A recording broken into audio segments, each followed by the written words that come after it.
Well, hello everyone. I want to thank you for joining me this morning for today's webinar entitled Let Me Show You User Tours. We're going to start with a few words from Don Hazelwood with Remote Learner. He is the account manager for NCCCS. So Don, take it away. Hey, thanks, Rich. Um, yeah, for those of you east of Raleigh in North Carolina, I can tell you the rain is going to stop. It has stopped here in Raleigh finally. I see some blue skies and sun, so it's coming. Um, so I just wanted to thank everybody for showing up today. And honestly, this is honestly, one of the coolest new features I have seen in Moodle in a long time. It's something that really has me excited. Really love user tours, and I think it's just something that really has a lot of fantastic uses, especially in change management, just from very small changes in the way your theme might look, or to even very small changes that Moodle brings about in new versions. Great way to let your users know some of the changes that are going on. Really, really excited about this presentation. Um, but this is our last presentation of the year, and I hope you've enjoyed and have learned a lot from our presentations that have really helped you in your job, make your job easier. We are going to be following up in a couple of weeks to most of you. Everybody's attended. We're going to send out an email, a questionnaire, really to find out what are some of the things, what else do you want to learn about? What else can we help make your job easier, and that's what we want to do. So we're going to start planning the next set of webinars for you. But again, just thank you so much for attending. We've really appreciated it. It's really been successful, and I hope you have learned from it. That being said, we've got a lot to show, so I am going to turn this over. But right before I do, I just want to remind you a couple things. Remember that if you are an admin with your Moodle site, that you've got access to learning spaces. Feel free to get in there and use learning spaces. If you have any questions about anything Moodle, please do not hesitate to reach out and get a hold of me. That's what I am here for. I am your advocate remote learner. I am here to help in any way that I can. That being said, let me get this turned over to Rich Lewis. He's one of our newest members of our training team. He's been with us for a few months, and I'm excited to see this presentation. So, Rich, off to you. Great. Thank you very much, Don. All right.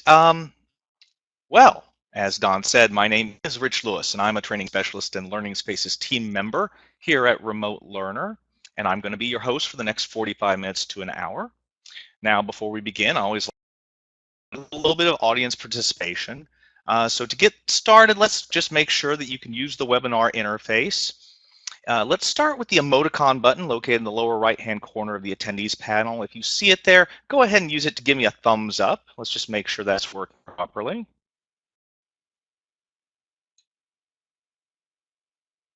Great, seeing a lot of thumbs up for a positive vibe to start here. Now, if you haven't done so already, hit that emoticon button again and clear your status so we can remove those thumbs up.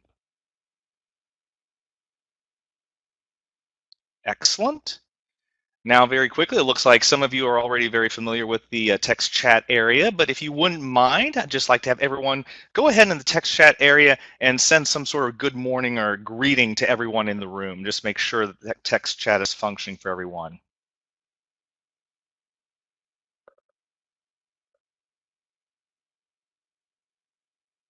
Great. As you're doing that, remember you can use that to make comments or ask questions throughout the webinar. I will do my best to keep an eye on it and address those questions as they come up. All right, so now let me ask you this. Have you ever visited the Smithsonian Institution in Washington, D.C.? So you should have a survey on your screen that poses this question to you. Go ahead and answer that survey, and then we'll look at the responses.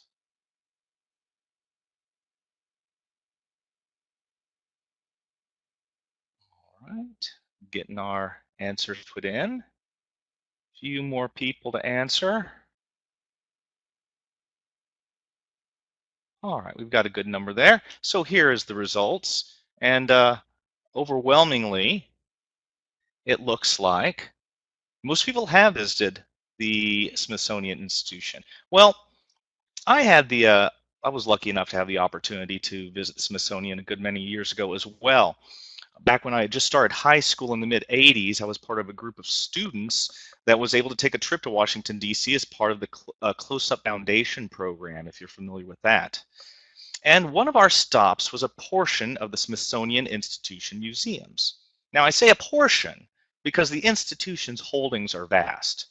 The most recent numbers say that there are approximately 154 million items held across 19 museums, 9 research centers, and 1 zoo. So, even if you only spent 15 seconds at each exhibited item, it would take you over 73 years to see everything. Well, since you can't possibly take in everything, how on earth do you begin to find what you're interested in seeing? Well, the answer is to seek out a guide. Luckily, the folks at Close Up were there to guide us and share what was important in a way that was meaningful to us, kind of a context-sensitive tour guide. And that point is important. For the guidance to be valuable, it needs to be provided just in time and in a manner appropriate for the audience. So being a typical 15-year-old, which of these guides do you think I would have been more receptive to? The bottom line is that sometimes when experiencing something new, having a tour guide can help you get started more successfully and have a better overall experience with whatever you're doing. And that applies to our learners who are experiencing our online platforms for the first time. When we think of our users' experience with our online courses, what we want is less of this and more of this. So what I'm going to be sharing with you today is a means to that end, a new feature of Moodle 3.2 that can become a personal tour guide for your online platform, and that is called user tours. So let's briefly look at our goals for today. We're going to start off by going over the conceptual purpose of a user tour, and then we're going to reinforce that by providing a few practical examples of user tours in practice.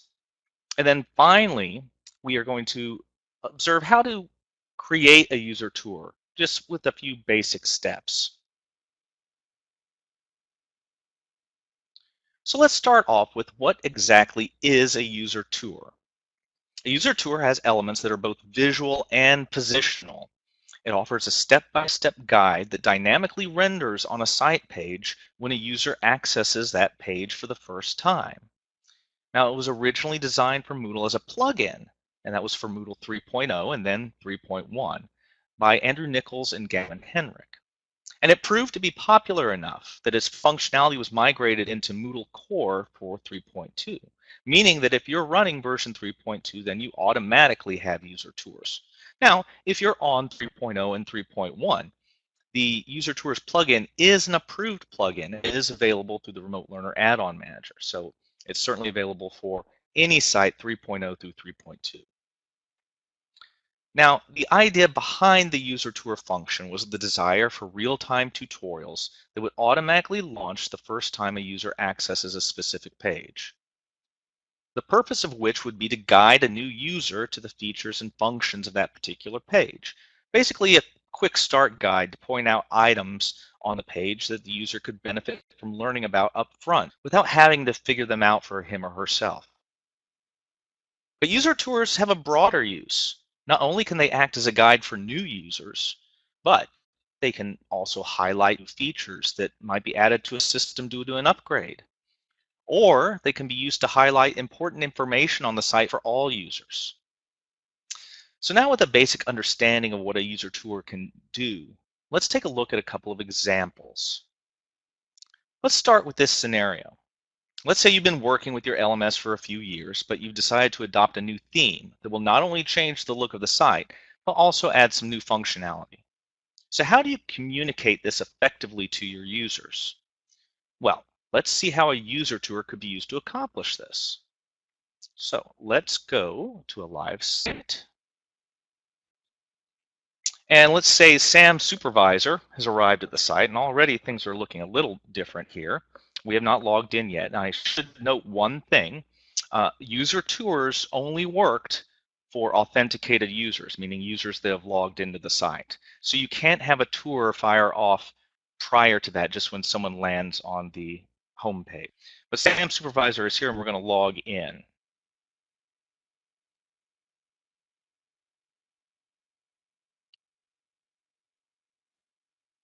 All right, clearly things look different here. I've got different buttons, different icons, and here we are. The user tour has popped up for this user. A few things I want to point out. First of all, I've got a floating dialog in the middle of the page that has a few buttons that allow me to navigate. Also, notice that there's kind of a opaque film around the majority of the page, everything but that user tour step that's not allowing me to interact. My mouse pointer doesn't respond to any elements of the page other than the user tour itself. So that draws the attention of the user to the fact that you've got a user tour here. This function is called a backdrop. Now, it doesn't have to be applied. It's an option. Personally, a lot of times when I start a user tour, I turn it on. So it says, welcome to the front page or home page of the site. Let's learn about a few important areas. So we'll go ahead and click next. All right, now notice that our dialog has changed position. And in fact, there's a little arrow pointing up. So clearly this portion of the tour is talking about the navigation links above the screen.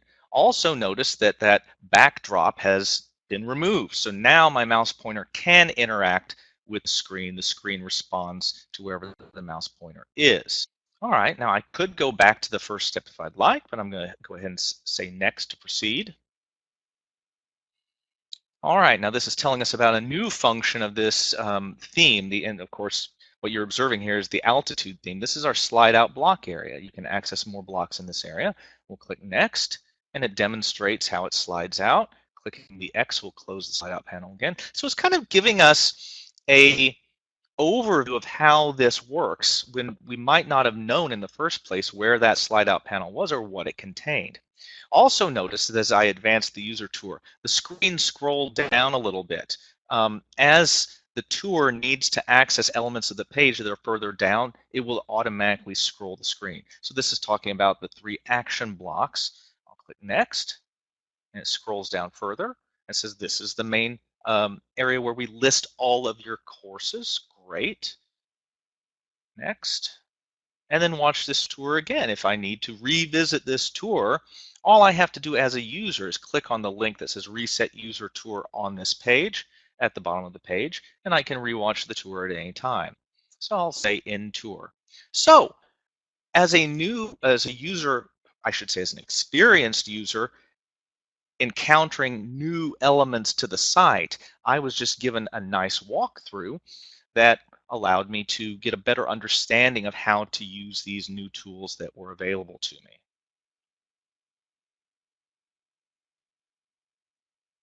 Now, let's consider another scenario.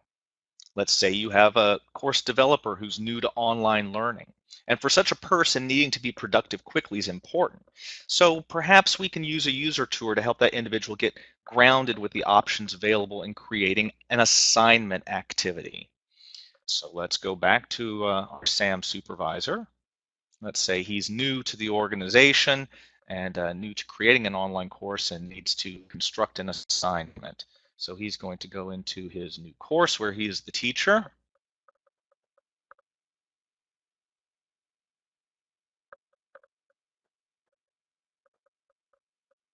And he's got a blank slate here.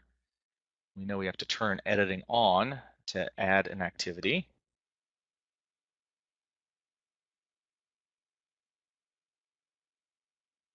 And he's going to create his first assignment here on topic 1.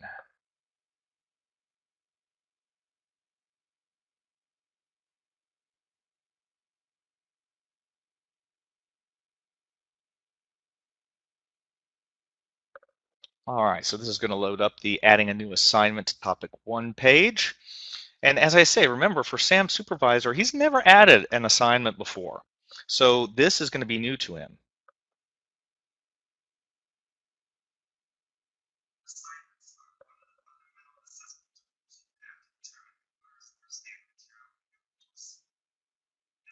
All right, so you can see because this is the first time Sam Supervisor has attempted to add an assignment, a user tour has popped up for him to help guide him through some of the options that are available in this that he may not immediately be familiar with. Now, notice in this first step, not only do we have text, but we can format the text. We have a couple items that are bolded here. We can add elements, icons, a box, etc. And in fact, you can add multimedia if need be.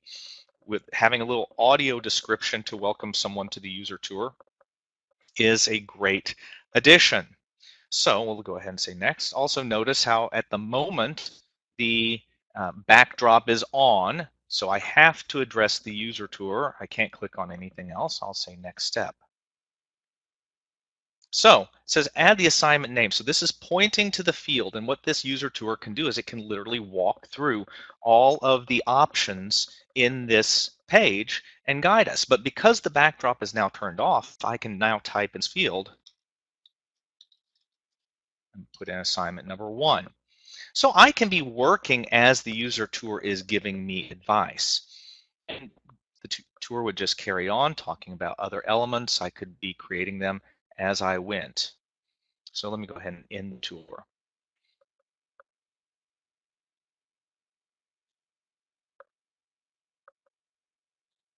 Okay, now before we go further, I'd like to take a moment just to see where we are on our goals for the day. So give me a thumbs up if you think you have a decent understanding of the idea and possible uses of a user tour. And this is also a good opportunity that if you have a question about anything I've spoken about so far, I'm very happy to address it. So if you feel okay about what we've talked about so far, give me a thumbs up, please.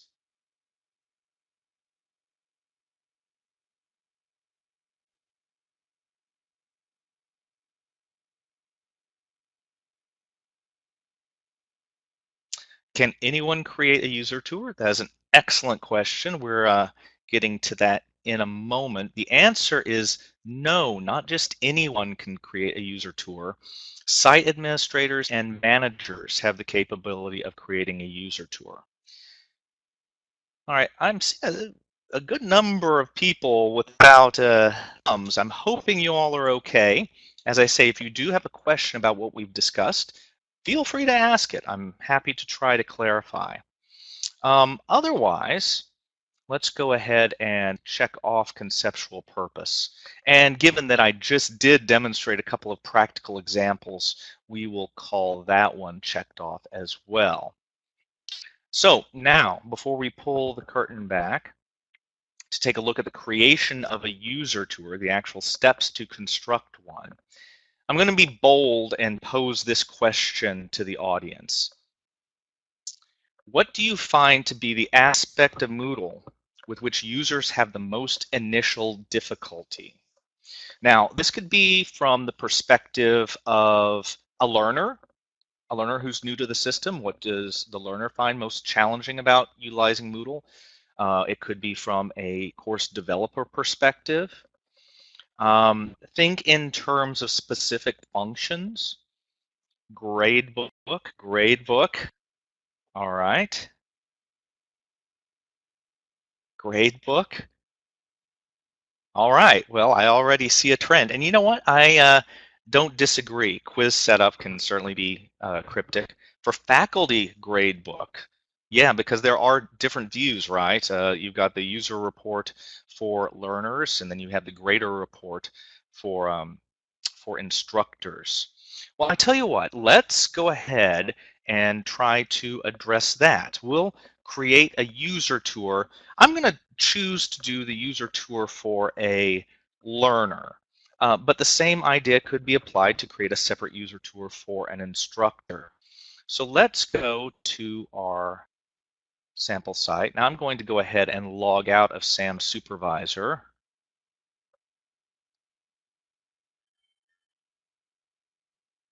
And log in as a student. And then that way we can get a sense of what the student sees and where we want the user tour to land. So we'll be Michael, did I have a space there?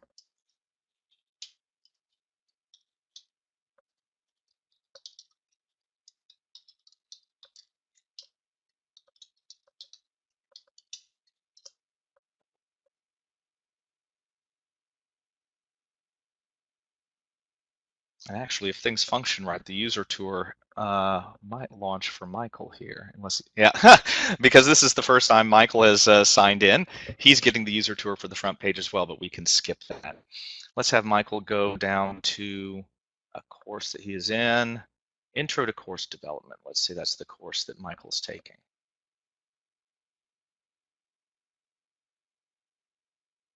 And we're going to talk about the grade book. So let's have him go to the grades page. In that tour. We've been experimenting with user tours, so we have them all over the place right now. All right, so this is the user report that a standard user, let's see, we've got a user tour there already active. This is the standard grade book that a user would see, the user report. In this particular case, I think I've got everything turned on all the columns, and you are absolutely right that this can be a little cryptic for users, maybe a little overwhelming. So it makes sense that we might want to provide a guide to this.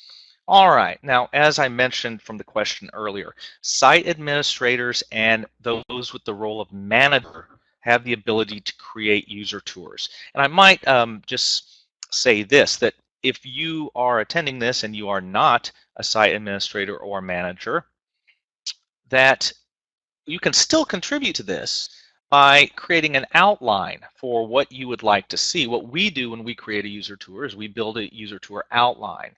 And we just say, what's going to be the target of the step? What do we want the title of the step to be? And what do we want the content? Do we want a backdrop on so people have to interact with the step? We can also talk about the relative placement of the step compared to the target. So I want this step to appear to the left of the course overview heading. So being aware of how a user tour is constructed is valuable, even if you don't have the direct capability to construct the user tour yourself.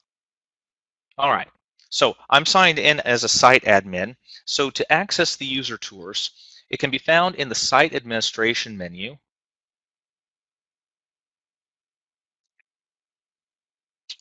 So let's expand site administration.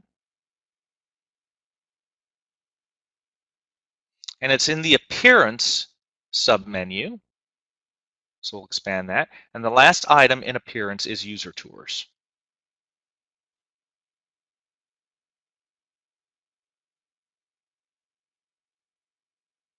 Okay, this is the user tours page.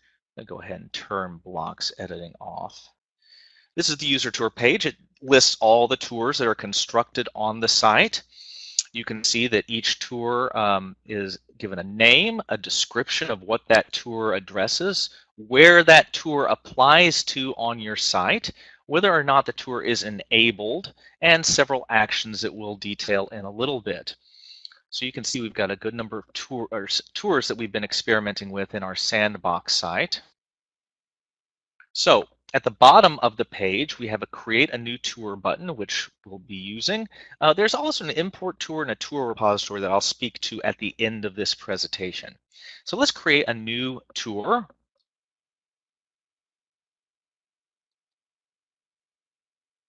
I'm going to give this tour a name. User, now I'm going to say maybe learner grade book. This tour is for new learners to guide them through the detail of the grade book. Simple enough so far, but this next field does deserve some explanation. Apply to URL match. The user tour fires off on a particular page in your site, so we have to tell the tour what page is that. And it gets a little, it can be a little complex. So let me walk through a couple of scenarios with you. Let's say, for example, we want a user tour to launch on a specific course, just an individual course. So what do we put in this field? Well, you know that a course has an address. Here I've got a screenshot of Intro to Course Development, and this course has a unique address, create32.remotelearner.com/course/viewphp, the ID of 9. So we need to somehow use this address as our apply to URL match. Now I should note one thing. The user tour understands what system it's running on, so we can ignore the host's name. So everything from HTTP through the .com or .edu, whatever your host name is, we don't need that. And we just take everything after it. So if we want a user tour to be for this specific course, the Intro to Course Development, we just use that portion and put it in the apply to URL match field. So that's pretty straightforward. But what about a situation where you want a user tour that applies to all courses on your site? Well, the challenge there is that each course has a slightly different URL. Now, as we begin interpreting this, once again, we can ignore the host names for everything. So we just need to think about, all right, how can I tell the system to look at all courses? Well, let's observe these URLs and say what's common and what's different. Well, the /course/view.php is common across all of these courses, so we're going to include that. But we want to somehow tell the user tour that, you know what, it doesn't matter what ID the course has. I want the user tour to apply to any course ID. And we do that through the use of a wildcard. Now, a lot of you might be familiar with a wildcard being an asterisk. But in terms of the URL for the purpose of the user tour, it's not an asterisk, it's a %sign. So what we're going to do is we're going to replace all of what's in purple here with a %sign. And what that allows us to do is have an apply to URL match of /course/view.php %. What this is telling the user tour is that anytime someone views a course, and it doesn't matter what the ID number of that course is, fire off the user tour. So if you happen to be a site administrator attending this webinar, this might be a wonderful page to take a screenshot of. Of course, this information is contained elsewhere. If you're a site admin, I know you have access to the Learning Spaces site, which we do have a user tours course available. So this is in there. But these are examples of different apply to URL matches that you could use. If you want a tour on the front page, like I demonstrated with the altitude introduction, they have a keyword for that called front page. So all we'd have to do is type that in. If you want user tours to help students with their profiles, you can have user/profile.php and the %sign indicating we don't care about which specific user is accessing their profile. Anytime a user accesses their profile, or any user, I should say, the tour should come up. For a specific course, we just demonstrated that. In all courses, we talked about that as well. Activities. Remember how I did that demonstration of SAM Supervisor adding an assignment? Well, you can just replace the assignment name here. If you're viewing the assignment, let's say a learner is using a forum for the first time. You could have a tour that hits /mod/ we would say forum here, /view. So anytime a user accesses a forum for the first time, and the %sign indicates it doesn't matter which forum, then they could get a new tour. And then for SAM Supervisor, it's when we added an assignment. So hopefully you get the idea there. Let's go back. So we need to look at the URL here for, I'm going to move my window down a little bit so you might be able to see the URL here. Here is the address. Now I can ignore this section. Remember, the host name is not relevant. So all I care about is what comes after. Now I don't want the tour to be specific to this particular course. I would like it to include all courses. So I'm going to cut off the ID at the end. So basically, when a student views their gradebook, they see grade/report/user/index. I'm going to copy this. Let's get our window back in place. And go back to constructing our user tour. So here we are in apply to URL match. And I'm going to paste in, and I can't forget the %sign. So when a user looks at the grade report, doesn't matter which user they are, this tour should be active. All right, tour is enabled. This should be pretty straightforward, but I do need to make a comment very quickly about it. Typically, when you're building something, you have it hidden or disabled. Why? Because you don't want to see users observe something as a work in progress. It's probably not ready for their eyes. The catch-22 with the user tour is that if it is not enabled, it can't be tested. If it's not enabled, it won't show up for anybody. And you do want to test this out. So if you're in the active process of putting the pieces together, you probably will want it enabled. If you step away for a while and it's not ready, of course, disable it. These last four options are setting the defaults for all of the steps of the tour, dictating where the tour step is placed. Should I show it if not found? You may say to yourself on this one, how does that make sense? Why would you create a tour where you're talking about something that's not there? Well, think about it this way. We know that, let's say you have a tour and you need to talk about a course. And of course, courses have blocks in them. And so you want to create a tour and it talks about the major blocks that people would see. Well, we all know that instructors have control over that. Typically, they might add some blocks, they might remove some blocks. So it's quite possible for a user tour to be created that talks about the, let's say, the course completion status block, and one course decides not to use it. So if we say show if target not found, no, that means the user tour just skips that step. If the target's not found for a particular step, it moves on. Show with backdrop, we talked about backdrop and proceed on click. Do they have to click the next or can they click anywhere on the screen to proceed? These are just defaults. We can override these options for any particular step. And finally, for this tour, we can limit it to who sees it. You can have all users on the system see a particular tour, but perhaps a tour is only applicable to students, or perhaps it's only applicable to teachers, or maybe both. You can multi-select if need be. I would say typically all is going to be appropriate, but I do want to make sure you're aware that you do have options here. And also theme. You can limit it to a particular theme. For example, if altitude is new to your system, you might want to have a guide for users on altitude. But if they are still viewing the site through a different theme, it wouldn't make sense for the tour for altitude to show up. So you can limit it based on theme. Now, once again, because we're talking about the grade book, that doesn't really matter. The theme's irrelevant. So all themes, all users, we're okay with that. I'm going to say save changes.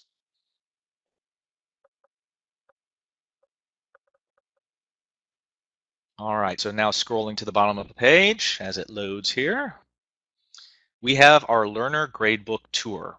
It's to guide new users through the detail of the gradebook. Our applies to is grade/report/user/index, and it is enabled. Now let's talk very briefly about the actions that we can take with the user tour.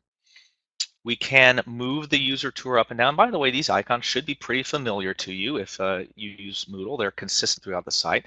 So we can move tours up and down. Now, why is this important? Let's look at this. I have two user tours constructed here, lessons and lesson setup tour. And so it's just different flavors, really, of probably the same thing. But the important note here is they both apply to the same area. Whenever someone adds a lesson, the tour needs to launch. And both of these are enabled. So what is the system going to do? It can't display more than one tour. So in this scenario, it gives priority to the tour that is higher up in the list. So it is this lessons tour that would launch, not the lesson setup tour. Now, of course, I could disable the lessons tour, and then it would defer down to lesson setup tour. But that's why order is important, just in case you have this scenario arise. And in fact, let me think for a moment. Grade report user index. I want to make sure. Look at this. There's another gradebook user tour. So I'm going to disable that one so that in our examples we see our new tour. Other icons, of course, the gear icon, you should be familiar with that. That is edit. That would just take us right back to the setup screen for the user tour, which we would walk through. This icon right here is export tour. So if you have a tour that you like, it can be exported and shared across Moodle sites. It can be imported. Of course, you see the big import tour button, so that would be the mechanism for doing that. And we'll demonstrate that near the end of the presentation. Of course, X would be to delete the user tour. That's pretty clear.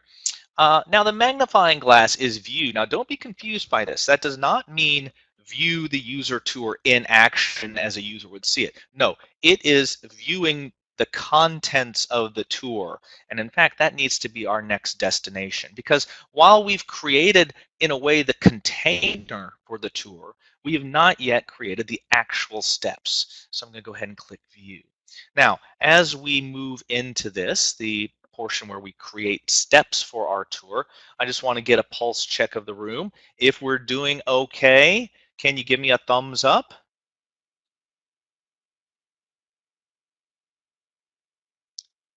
Let's see, we do have a question while I'm waiting for that. What if you had one tour for teachers and another for students for the same activity?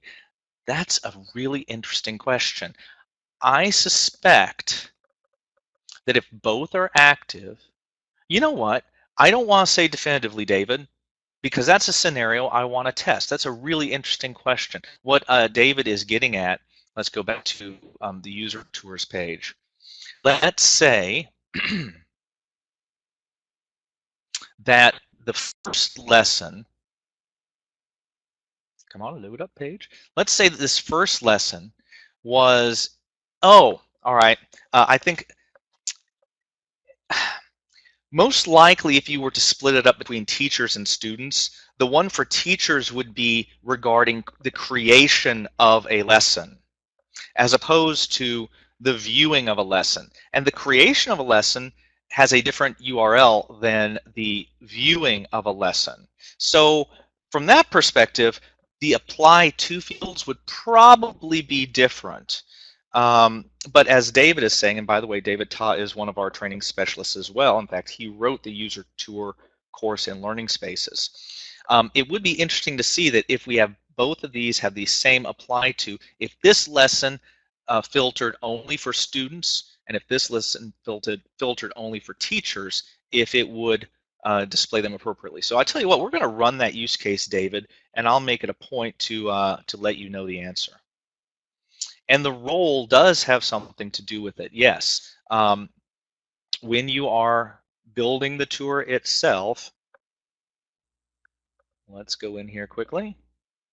When you're building the tour itself, yes, you can specify the particular role, so only a certain role will see that. But the question in my mind is, well, okay, if the first lesson is designated for only teachers to view, will it then defer to the next lesson in the list that is only available for students to view? I'm going to try it out. I'm going to try it out. Very interesting question. Thank you for that. Let's see. We were in the process of adding steps to user tour. Okay, so I am now in this user tour. We see a question here. Are the role and theme choices available in Moodle 3.1 also? We are using 3.2. That is true. We are using the core version. I believe so, but I'm not entirely sure if the plugin version filters by role. I have no reason to believe it doesn't, but Arnold, I will let you know when I confirm that. I'll have to get into our 3.1 site and check that out. I will, by the way, for those of you asking questions, if we leave them open-ended, I will contact you via email, assuming I can get your address, and I will do my best to do so, and let you know the answer to the question. Okay, so here we are in the Learner Gradebook Tour. It applies to grade/report/users/index.php. We could edit the tour defaults here if we need to. And this one is a good link to know. Force the tour to be displayed to all users again. Let's say you've had a tour, which, for example, for Sam's supervisor, when he was adding an assignment, a tour guided him through the steps.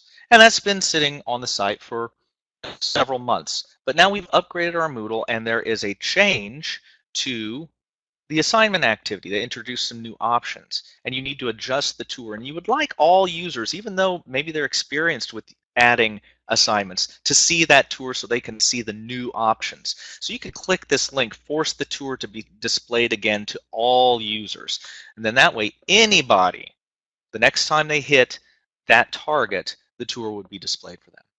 Okay, let's add some steps. So I'm going to click the new step link.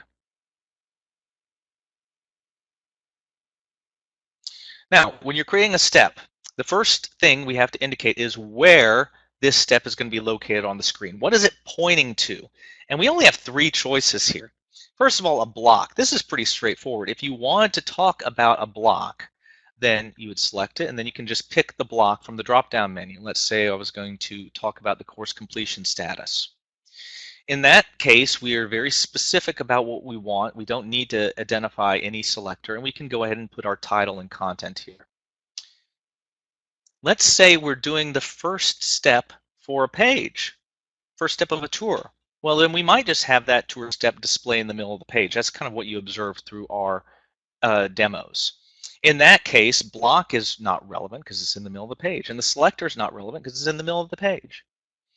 But besides those 2 options of pointing to a block or starting in the middle of the page, you have to indicate a selector. We'll demonstrate that in a moment, but since this is our first step, I'm going to do it in the middle of the page. I'm going to say, welcome to your grade book. This tour will guide you through your grade. Now, needless to say, I'm not going to put a lot of detail in here for the sake of time, but you'll get the idea. There are additional options for the steps, and this should look familiar. These were the defaults I set up for the tour as a whole, but they are generally adjustable for the step. Now, in this particular case, because I'm working in the middle of the page, some of these are not relevant. Placement is not relevant because it's the middle of the page. Show if the target not found? Not relevant because the middle of the page is always there. Do I want the backdrop on? I do kind of like having the backdrop on for the first step of the tour. It's personal preference. And proceed on click, that doesn't matter. So I'm going to save the changes. And so we have our first step constructed. So let's go ahead and build one more step.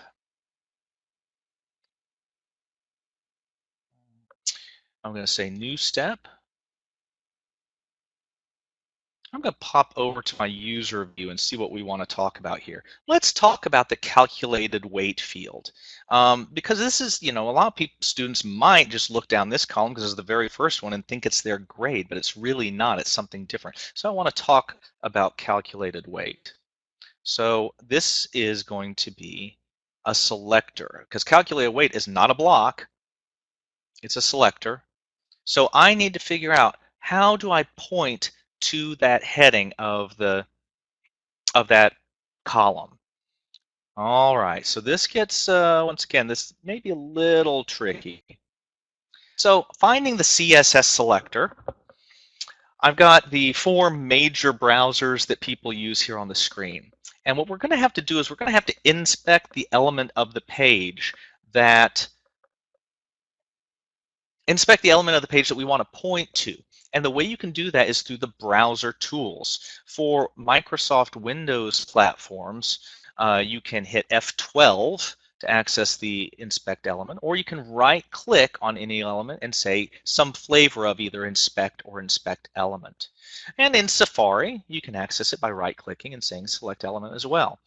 That will open a selector panel that I'll demonstrate. And then what you're going to want to look for is a button that looks like one of these 4 that will be on your browser. It's a really tiny one, but it's important. So let's go ahead and do that. So here I am on the gradebook. I need to figure out how I can identify this. So I'm going to open up my inspector. I'm going to right-click, and you can see inspect is at the bottom of my menu. And when I do that, it's going to open up this panel on the right because I'm using Chrome. It may be at the bottom for your browser. And it shows the code that's underneath this page.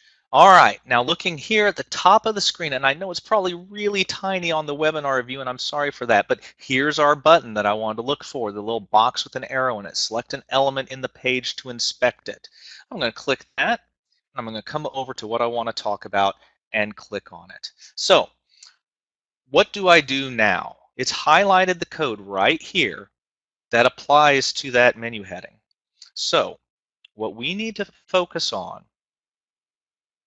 is ID. Ideally, if you can find the ID of the element you want to talk about, that's going to be perfect. If you do use an ID, we have to put a little hashtag in front of it.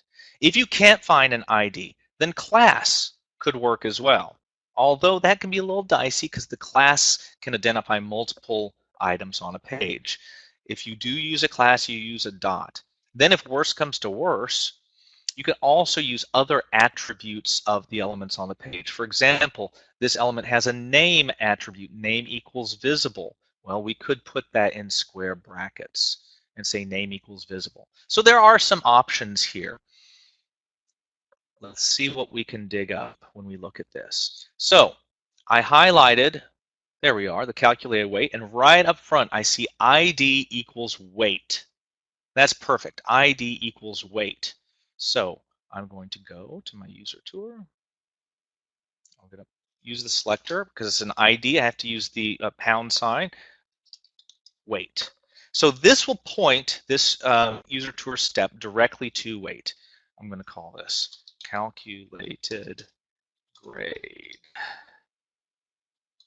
The calculated grade.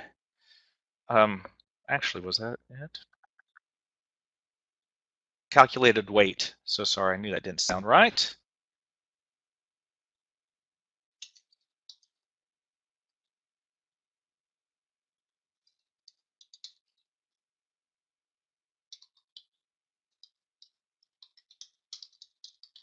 All right, once again, just for the sake of example, I'm just putting something in here. I should note one thing really quickly. These fields are plain text, right? We don't have the HTML editor. So how did we get formatting in there? It has to be done with HTML tags. And it's really not difficult once you know some of the basics. Say, for example, if I want to bold calculated weight, I'm just going to surround it with a strong tag. Also, for example, let's say you wanted to put an image in there. Let's say, I'm going to say, I'm your guide, Rich Lewis. I'm going to put a picture of myself there. So to do that, I just have to use the image tag.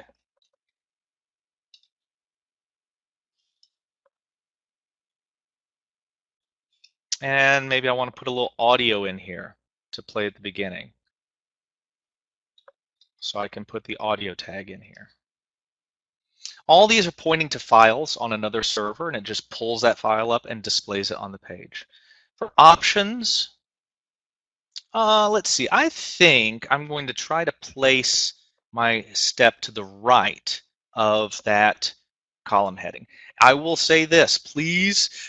You will probably need to try out all of these before you're done. The placement can get a little wonky in that if, for example, your step is large enough where Moodle doesn't think it can fit on one side, it will just go ahead and move it to another. So this is where testing really comes into play. Show if target not found. Well, no, I don't want to show it. If there's no reason it wouldn't be found, but we'll leave that to no. I don't want a backdrop. Proceed if click. Sure, why not? Save changes. All right, so we're going to have two steps created for a user tour that show you. It's probably going to start playing my audio. Yeah, it sure did. So let's go ahead and see what this would look like for the user. Close this inspector panel. All right, and I'm going to reload this page. And if all goes well, a user tour will pop up.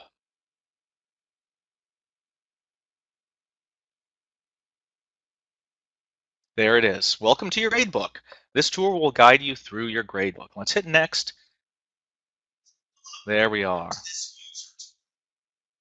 All right, so I had the little audio, I had a picture. Naturally, this does not look wonderful. It's not formatted nicely, but my point was to let you know what could be done with the step. But it's pointed to the right place. It used that ID for this label and positioned our user tour appropriately. That's exactly what we wanted.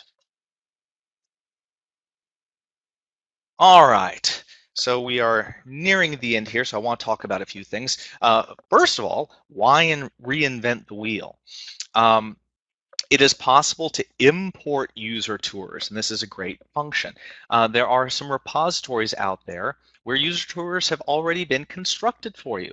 The first I want to point out is within learning spaces. So once again, if you have a site admin, or perhaps you can refer your site admin to us, we have created, let's see, a user tour repository. Here we are. This is our learning spaces site, and in the resources area, we have created a sample tours repository. And the benefit of this is that these tours are designed with our clients in mind and the systems that they're working on. So these are designed specifically for you, in other words. So in this repository, you have the ability to suggest a new tour if you'd like to see something created.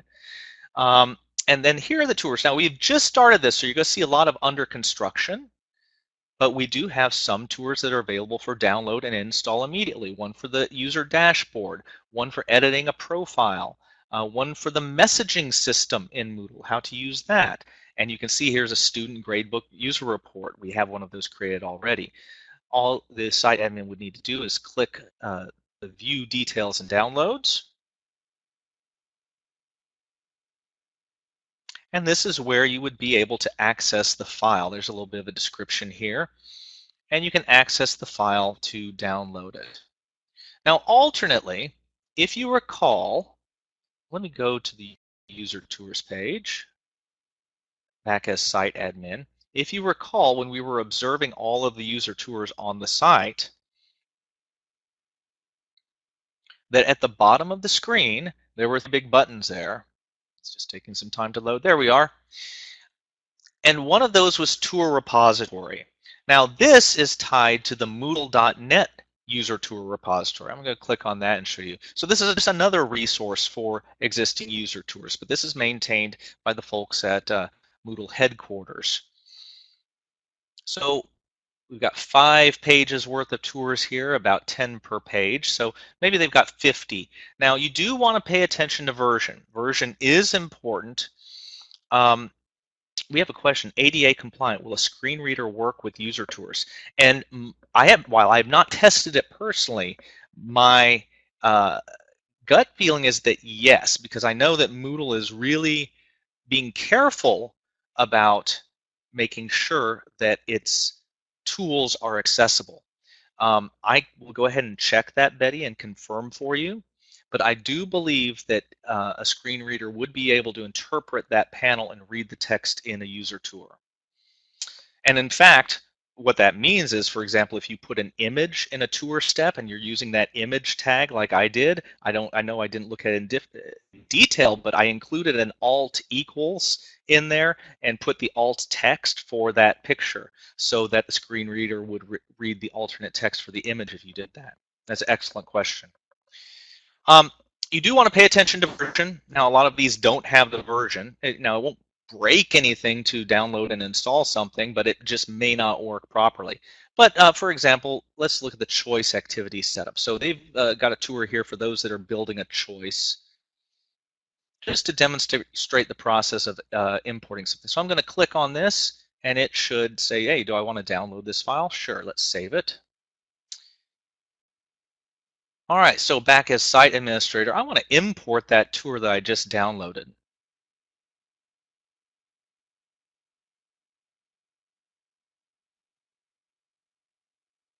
Apologize for my slow system.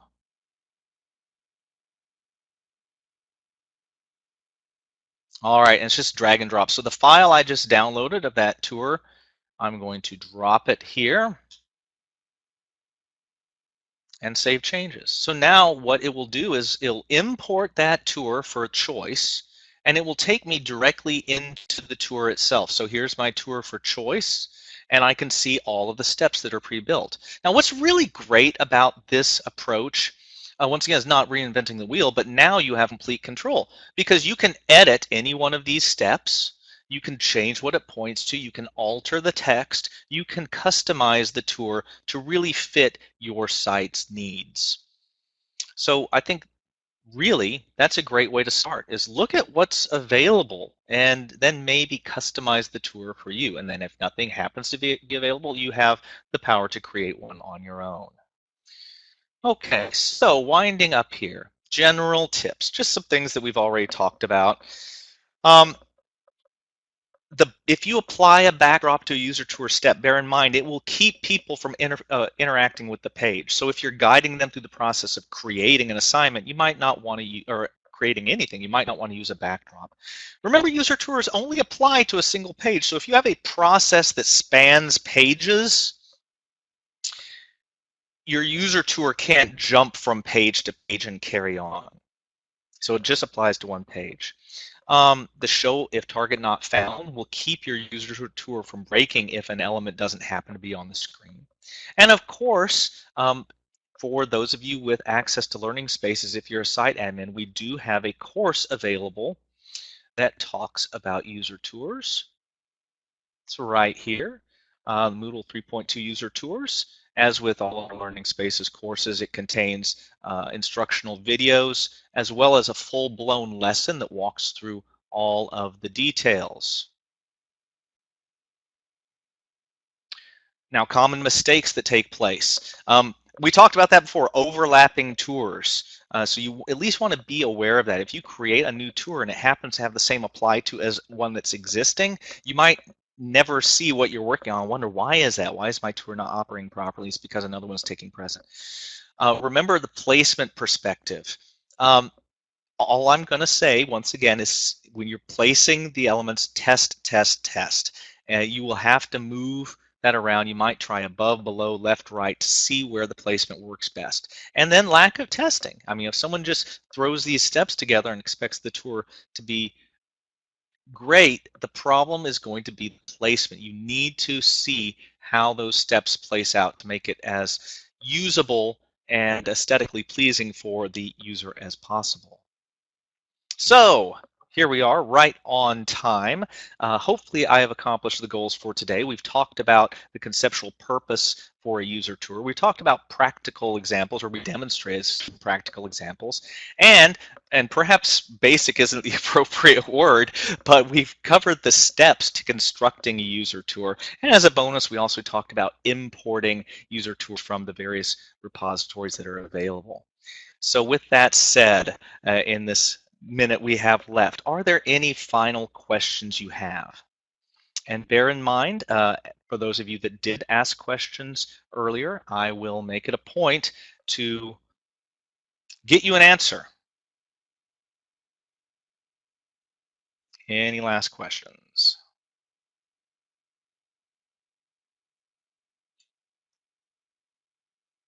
I'm just making sure I've got some information saved. All right. Well, as always, I want to thank you for attending our Learning Spaces webinar for this week on user tours. I hope you have found it interesting. This is really a powerful feature of Moodle to help not only guide users, but act as a communication mechanism between the site instance and all of your users. So we highly encourage you to try it out, and we are here for you to assist in any way you need. Just feel free to reach out to us. Don, do you have any closing words?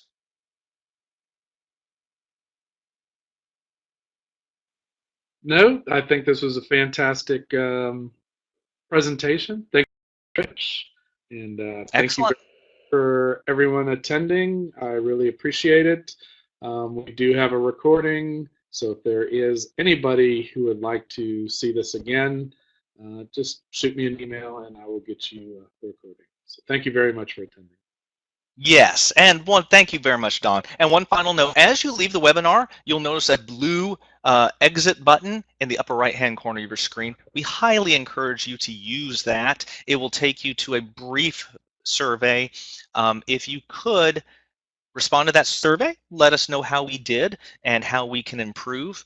We want to continually do everything we can to make these webinars as valuable as possible for our clients. All right, so with that said, thank you all once again for attending, and I hope you have a very good day.